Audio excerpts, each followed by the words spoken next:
दुनिया अपने में मग्न है।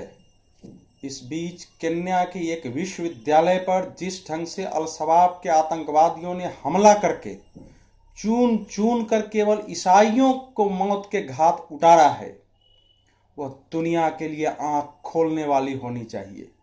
जब आज से 2 दशक पहले सैमुअल हंटिंगटन ने सभ्यताओं के संघर्ष का नारा दिया था, उसकी बात की थी, तो उसकी आलोचना हुई थी। लेकिन आखिर अल-शबाब के आतंकवादी क्या कह रहे हैं? ये अल-कायदा से जुड़े हुए हैं।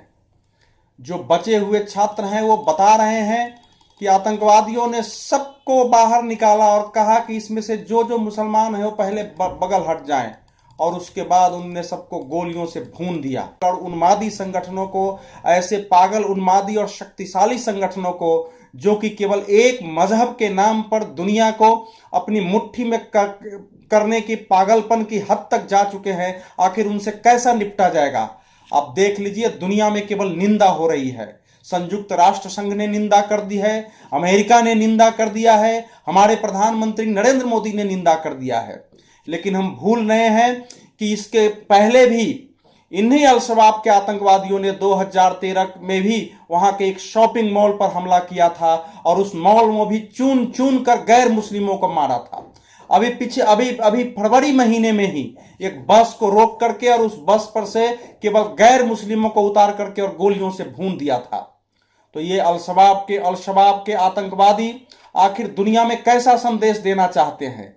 2011 में जब से सोमालिया में इन आतंकवादियों के खिलाफ कार्रवाई शुरू हुई है, ये केन्या में 137 से ज्यादा हमले कर चुके हैं, 200 से ज्यादा लोगों को मार चुके हैं।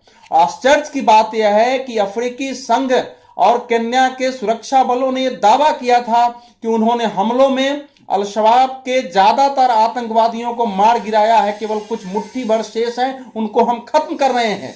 लेकिन इस प्रकार के हमला करने से यह साबित होता है कि यह दावा सही नहीं था। अमेरिका का इसमें सबसे बड़ा दोष है, क्योंकि जब नैरोबी में उसके 1998 में उसके दूतावास पर हमले हुए, उसके बाद 2001 से उसने कार्रवाई शुरू की, लेकिन उसने इनके 2 मुख्य जो सरगना थे, जिनको हमलों में हाथ था, उनको पकड़ने में वो कामयाब नहीं हो सके। हालांकि वो मार डाले गए, लेकिन उनके बाद जो इसका प्रमुख बना उसको भी मार डालने में सफल नहीं हुए। जो वर्तमान हमले का जो मास्टरमाइंड जिसको कहा जा रहा है, वो एक मदरसे का शिक्षक है, मोहम्मद। उस पर तो पहले से ही इनाम घोषित है कई करोड़ रुपए का, लेकिन इस इनाम के बावजूद अगर वह कार्रवाई करने में सफल हो रहा है, तो फिर दुनिया को यह सोचना पड़ेगा कि हम आखिर कैसी दुनिया की ओर बढ़ रहे हैं। आखिर इन आतंकवादियों को कुचला क्यों नहीं जा रहा है? आखिर इन्हीं केन्याई नागरिकों में से 2 ने 2 साल पहले ब्रिटेन में एक पुलिस को चाकुओं से घायल कर दिया था।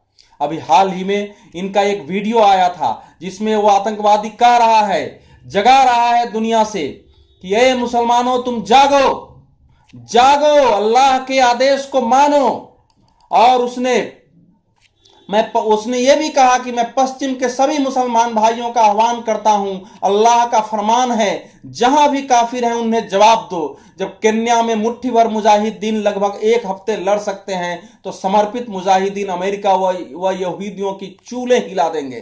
के निशाने पर अमेरिका व यहूदी अवश्य हैं, लेकिन दूसरे भी हैं। वो कह रहा है कि जल्दी करो, अपनी झिझक दूर करो और जन्नत जाओ। और उसमें जो उसने चित्र जारी किया है, उसमें ब्रिटेन की जगह भी है, उसमें कनाडा के भी है, उसमें अमेरिका के भी हैं। तो ये दुनिया के लिए खतरा है ये, और इस खतरे से निपटने के लिए दुनिया को मिलकर के विचार करना पड़ेगा, नहीं तो दुनिया इस सभ्यताओं के संघर्ष में ऐसे उलझेगी, फिर दुनिया के पास बचने का उपाय नहीं होगा। क्या आप ये समझते नहीं है कि वो समय आ गया है जब आतंकवादियों के खिलाफ केवल सुरक्षा बल नहीं, उनके खिलाफ वैचारिक संघर्ष की भी आवश्यकता है? लेकिन दुनिया भर के देश जब अपने पर हमला होता है, तब तो वो चीखते चिल्लाते और कार्रवाई करते हैं, दूसरों के हमले पर चुप रहते हैं। आतंकवाद से संघर्ष को लेकर के इतना व्यापक मतभेद है कि दुनिया एक होकर के, संकल्पबद्ध होकर के उनके खिलाफ संघर्ष भी नहीं कर पा रही है। आखिर हम कैसे निपटेंगे इनसे। और वो जो सीधे सभ्यताओं का संघर्ष कर रहे हैं, जो मुसलमान ईसाइयों, मुसलमान यहूदियों के संघर्ष में दुनिया को तब्दील करना चाह रहे हैं, कल होके वो मुसलमान हिंदुओं के संघर्ष में भी तब्दील करने की कोशिश कर सकते हैं, जैसा कि दूसरे संगठन कर रहे हैं। इसलिए संपूर्ण दुनिया के जागरूक लोगों का दायित्व है, इसलिए जागिए और इसके खिलाफ खड़े होइए, अपने सरकारों पर दबाव बढ़ाइए, और जहां भी ऐसे लोग हों उनके खिलाफ कम से कम, हमारे हाथ में हथियार नहीं है तो हम वैचारिक संघर्ष तो कर ही सकते हैं।